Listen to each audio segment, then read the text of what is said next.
Hi guys, I have a lesson this morning with Megan, and she's been away and then she was unwell and her off-the-track thoroughbred hasn't been worked for a week, and in the past this would have been a major concern for her, and I've convinced her that the work she has been doing working on the horse's relaxation and understanding of what we do and what we need, that it won't be an issue at all.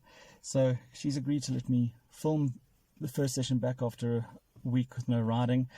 It's a windy day at the stables, a little bit on the cool side. Yeah, I'll do a talk over as we go through the videos, but I'll have Megan do an introduction as well. Coming back today after a week's break, him being a thoroughbred, I was always led to believe in the past that leaving him for a week, especially on quite a lot of food, would mean I would come back to a ticking time bomb in terms of high energy and bucking. So I've always been kind of nervous of that and never allowed it to really happen. So this week I relaxed, I gave him the week off, I took a break, and we're coming back today and interested to see his response and very keen to learn how to manage that energy if it does come up, and just really interested to see if it does come up at all. Okay, so Megan got started with her groundwork. Initially just sending him out at a walk. He's just come out the stable, so he gets stabled overnight, so he comes straight out the stable. So having him move nice and calmly would be a standard thing that I would want. It's not about lunging the energy off, it's just letting them move a bit before we get on and asking anything for them. I'm a big believer that energy is not a bad thing. When people talk about running off the energy, I prefer to look at getting rid of anxiety from the horse's point of view. So a big difference between lunging and what Megan's doing here. You'll notice that Megan is not chasing. Thunder has been taught to maintain forward momentum until he's asked to come back in.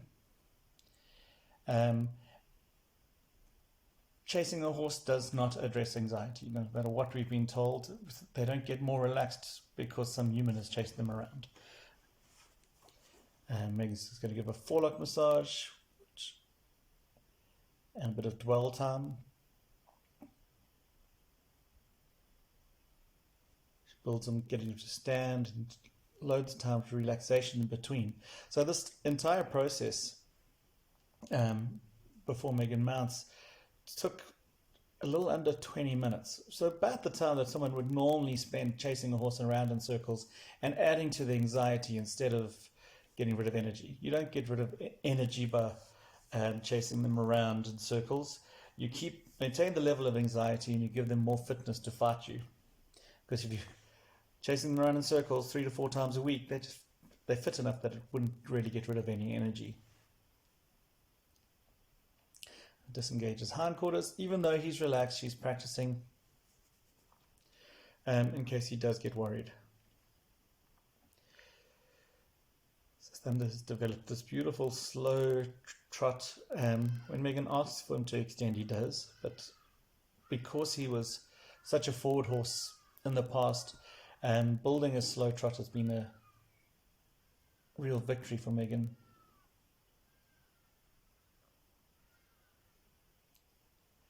But yes, that's a beautifully engaged slow trot. So his legs are moving nice and deeply underneath him in a balanced frame. Every now and again he goes a little lower than back there. He goes a little deeper. But yeah, we want them to be free to move as they please. We're not asking for any particular posture here. Early on, we need to find a reason to release, and trotting is that reason. If he was trotting with his head in the air like a giraffe, really tense, we would have to work on that. But we only get to release on one thing at a time. So this has taken some time to get for Thunder, so him dropping his nose a little lower every now and again is not a train smash for me. especially this after coming back with a week of no riding. Now, my personal belief is that a horse of Thunder's level, you could probably leave for 2-3 weeks, and his understanding and relaxation should hold.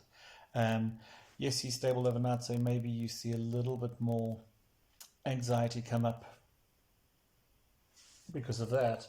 And maybe your groundwork session would be a little longer if it was a 3-4 week break.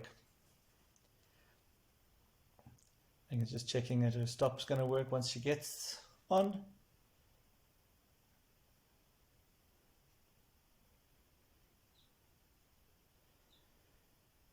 And there, just got a little bit of footage of the intense wind that was going on. So it wasn't, by conventional standards, people say that it would not be the ideal day to get back on a horse, an off the track thoroughbred that's had a week off. Here's the mount.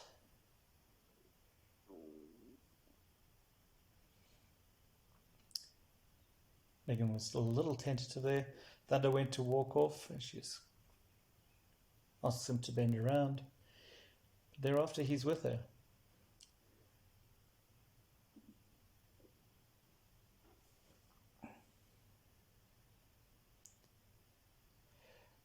I can see that Megan's a little more tentative than she is normally. So the groundwork did check out, but I think there was still a little bit of a nerves on Megan's part. Hopefully this convinces her that Thunder's got understanding and true relaxation now, and it doesn't require constant expending of energy.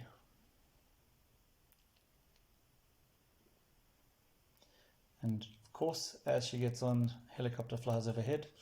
It wasn't, Talia thought that I'd just lost focus, but I just wanted to film what Thunder was dealing with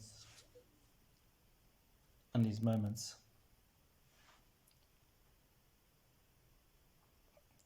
And there's some tension release yawns.